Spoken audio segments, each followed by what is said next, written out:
अस्सलाम वालेकुम। आज हमारा टॉपिक है हार्ट को बेहतर करने के लिए योगा कौन सा हो सकता है। हार्ट डिजीज़ या हार्ट पे कोई आपको प्रेशर है या हार्ट प्रॉब्लम होता क्यों है। पहले तो ये इसकी काज समझ लें, इसकी वजह क्या है कि हार्ट डिजीज़ क्यों होती है। हार्ट के हवाले से जो प्रॉब्लम्स हैं उसकी वजूहात क्या हैं। उसमें एक बहुत बड़ी वजह एंजाइना पेन है। एंजाइना पेन ये है कि आपके मैनुअल सप्लाई जो दिल की तरफ है वो स्लो हो जाती है, और ज़्यादातर लोगों की स्लो होने की वजूहात ये हैं कि अपने लाइफस्टाइल को जो है वो उन्होंने अब बिल्कुल पैक कर लिया है, बंद कर लिया है, एक चेयर पे बैठ के रह गए हैं, फ़िज़िकली मूवमेंट से निकल गए हैं। हम ज़्यादा मशीन्स का इस्तेमाल कर रहे हैं, फ़िज़िकली मूवमेंट्स जो जिस्म की होनी चाहिए उनसे दूर होते जा रहे हैं, जिससे फिर जो है वो जो दिल की तरफ सप्लाई है वो स्लो हो जाती है। और दिल की तरफ जब सप्लाई स्लो होती है तो फिर आपको आपके हार्ट के ऊपर प्रेशर आता है, हार्ट के मसल्स वीक होते हैं। ये सारे प्रॉब्लम एंजाइना पेन की वजह से बढ़ जाते हैं। फिर हार्ट आपका कमज़ोर हो जाता है और हार्ट सही तरह काम नहीं कर पाता। अब योगा से हम कैसे इसके लिए मुआवनत ले सकते हैं, योगा क्या हेल्प कर सकता है इसमें। कुछ ब्रीदिंग्स हैं, कुछ क्रिया है, कुछ ऐसी टेक्निक्स हैं जो फ़िज़िकली मूवमेंट्स हैं जिसके ज़रिए से दिल की मुआवनत होती है, दिल की हेल्प होती है। सबसे पहले हम करते हैं एक स्ट्रेस की ब्रीदिंग करते हैं जो स्ट्रेस कम करती है, क्योंकि जब हार्ट अटैक होता है तो उसमें स्ट्रेस का बहुत बड़ा रोल है। अगर आप स्ट्रेस अपना मैनेज कर लेते हैं, ओवर थिंकिंग से आप निकल आते हैं। आजकल ओवर थिंकिंग बहुत ज़्यादा बढ़ती जा रही है। बेवजह सोचना, फ़ारग बैठे या कोई काम भी कर रहे हैं तो सोचें दिमाग में चलती रहती हैं, दिमाग रुक नहीं पाता। टेक्नोलॉजी ने इंसान के दिमाग को तेज़ कर दिया है, फ्रीक्वेंसी बढ़ती जा रही है, फ्रीक्वेंसी तेज़ होती जा रही है, दिमाग की फ्रीक्वेंसी नीचे नहीं आ रही। ना चाहते हुए भी सोचें आपके दिमाग में चलती रहती हैं, अनकॉन्शियसली फ़ाइलें खुली रहती हैं, हिडन फाइलें चलती रहती हैं दिमाग के अंदर। तो उसको रोकने के लिए एक ब्रीदिंग है अनुलोम विलोम, उसको आप कम से कम 15 मिनट करें। अगर हार्ट का प्रॉब्लम है तो 15 मिनट आप उसको करें। पहली 2 उंगलियां फोल्ड कर लें, लेफ़्ट साइड से इनहेल करें, right side exhale, right side से इनहेल करेंगे,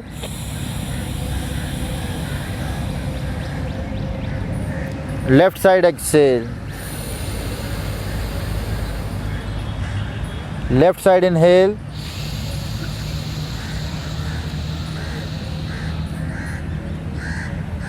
right side exhale,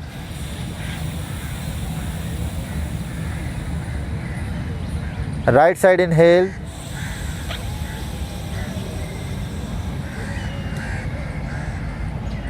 left side Excel.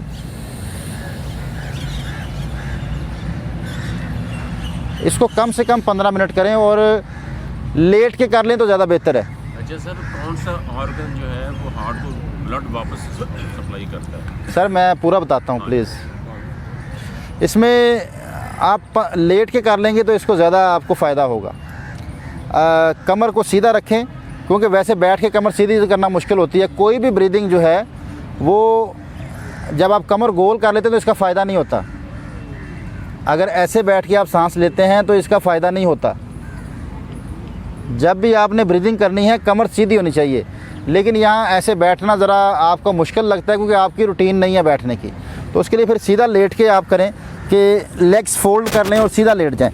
अब इसमें कमर बिल्कुल सीधी है।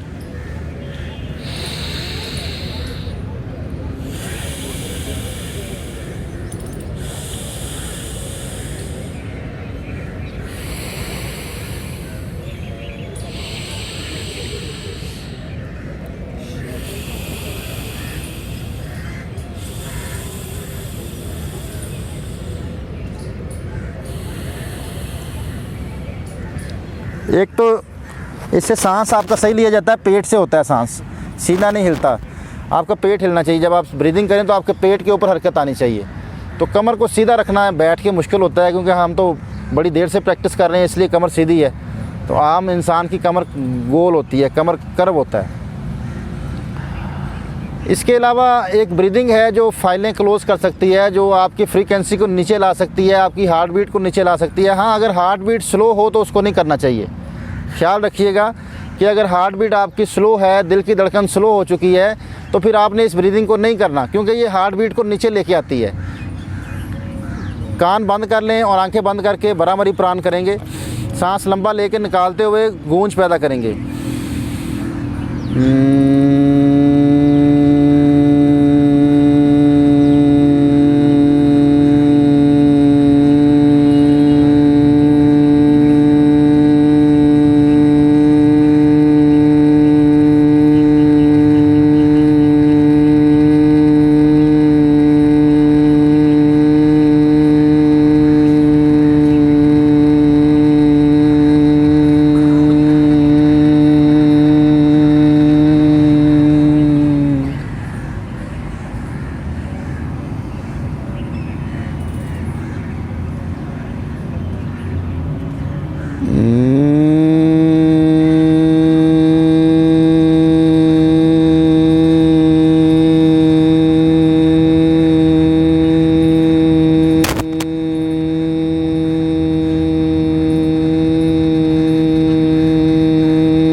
ये हार्ट बीट को स्लो करती है।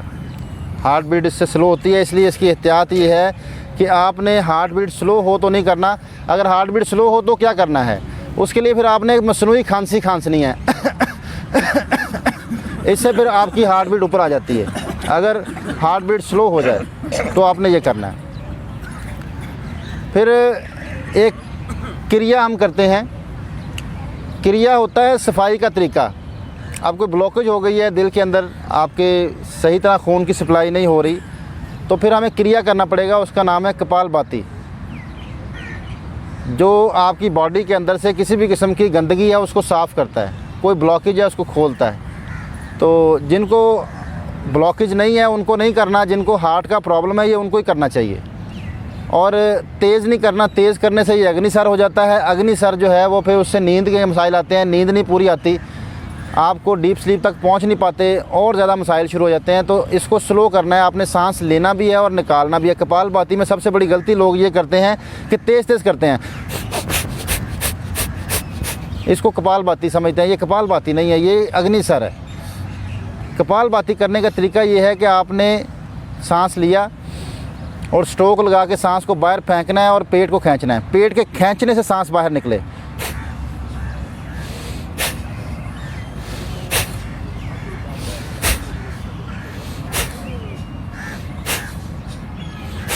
अगर शुरू में करना मुश्किल है तो हाथ रख लें, हाथ के दबाने से सांस बाहर निकालें।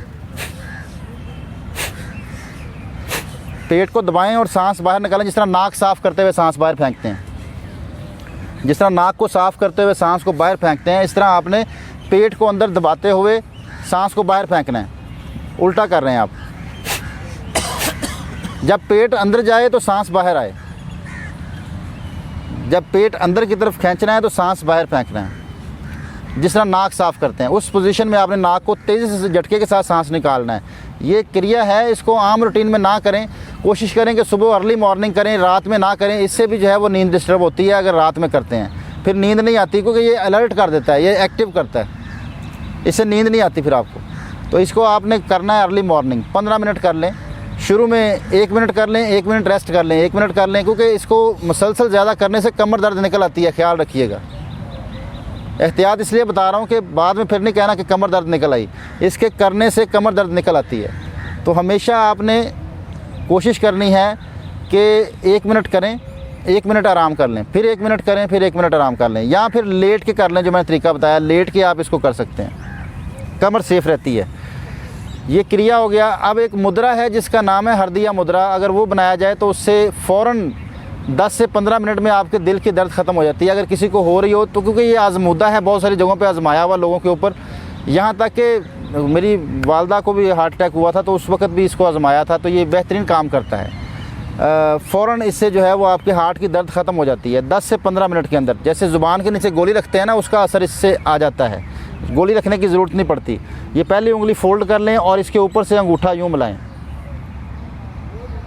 बहुत सारे मरीज़ों पे आजमा चुका हूँ इसको, इसलिए मैं बड़े वसूख से कह रहा हूँ कि ये हार्ट के किसी भी किस्म का दर्द हो, इससे फ़ौरन रिलीफ आता है। ये उंगली फोल्ड करके ऐसे अंगूठा ऊपर से लेके आके ऐसे टच करें। अगर हार्ट अटैक नहीं भी हुआ या हार्ट दर्द नहीं भी होता तो भी इसको रोज़ बनाएंगे तो हार्ट अटैक नहीं होता, हार्ट के प्रॉब्लम नहीं आते।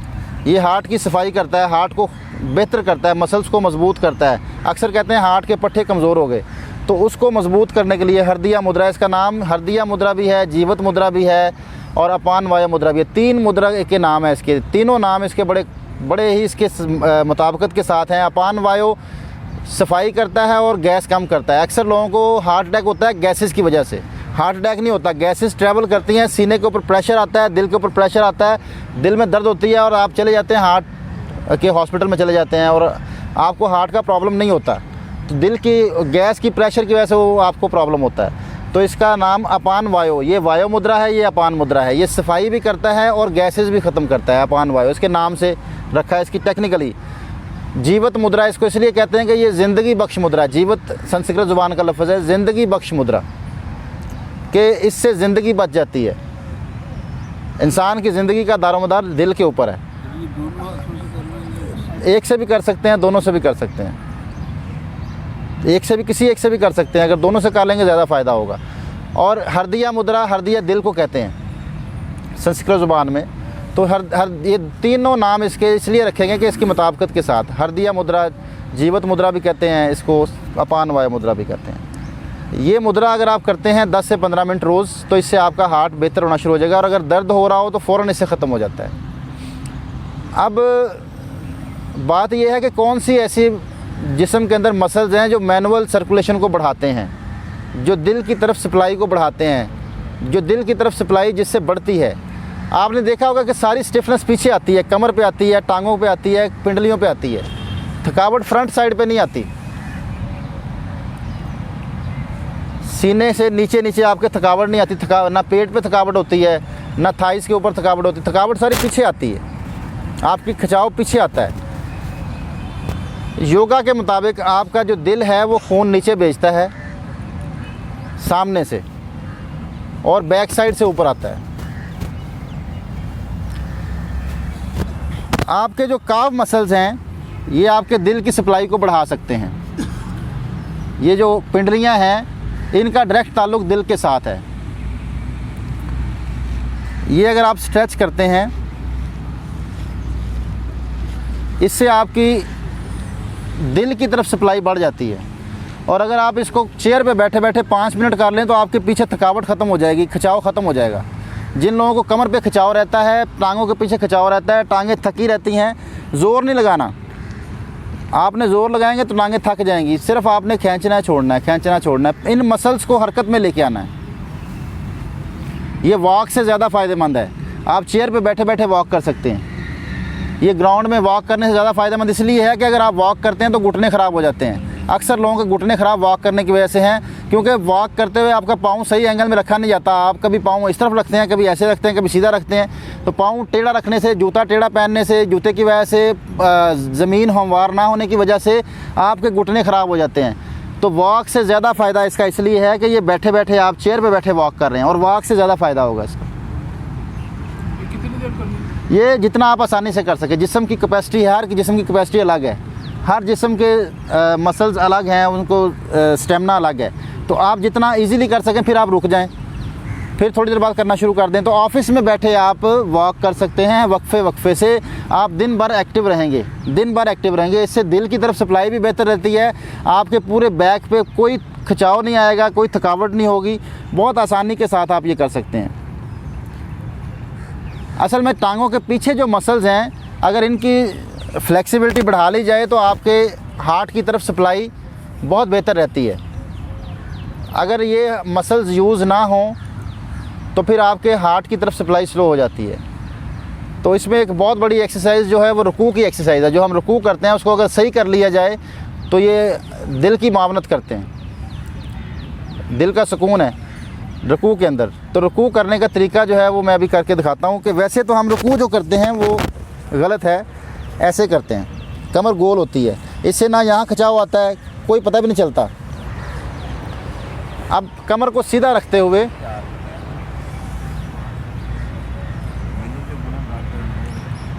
आपके हिप जॉइंट मूव होने चाहिए, हिप जॉइंट।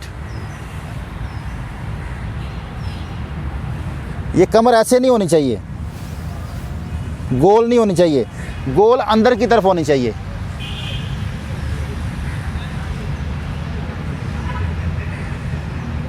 तो ये अगर आप कर लेते हैं तो ये भी ज़बरदस्त एक्सरसाइज है, आपके दिल की मावनत होती है, इससे आपकी दिल की तरफ सप्लाई बेहतर होती है।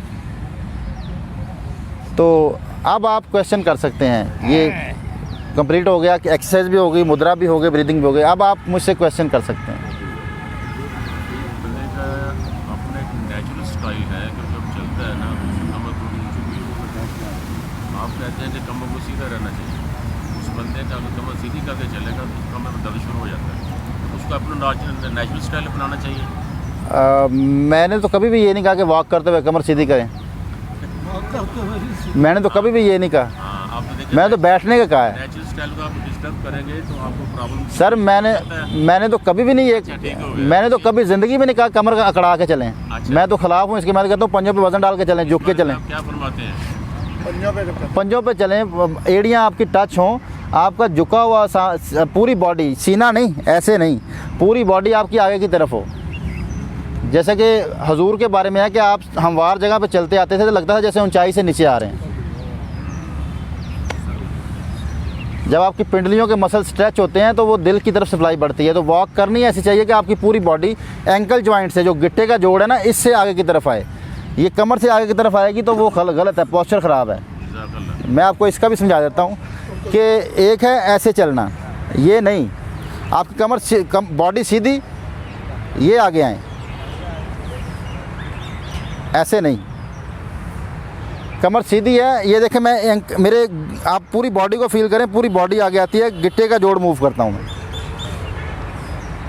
तो इसके आगे आने से आपके पीछे खिंचाव आ जाता है पिंडलियों पे। तो ये अगर आप करते हैं तो इससे जो है वो आपको ज़्यादा फ़ायदा होगा।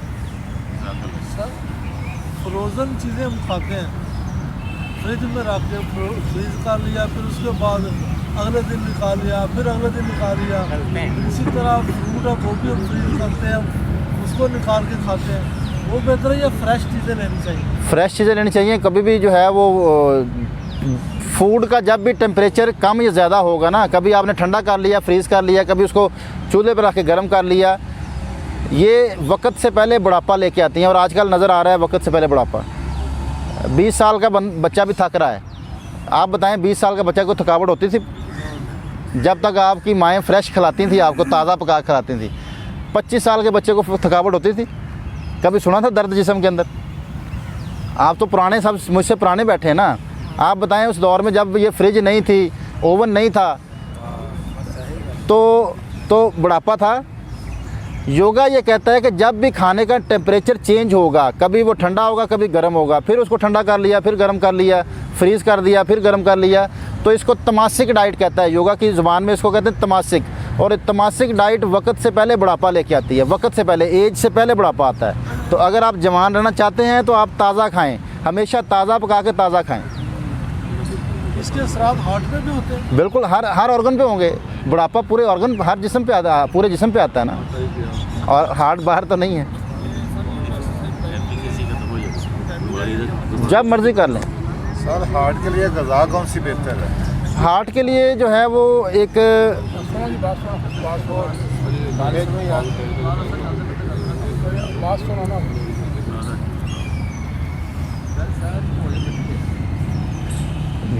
बही का मुरब्बा। वही का मतलब? हाँ जी, बही का मुरब्बा।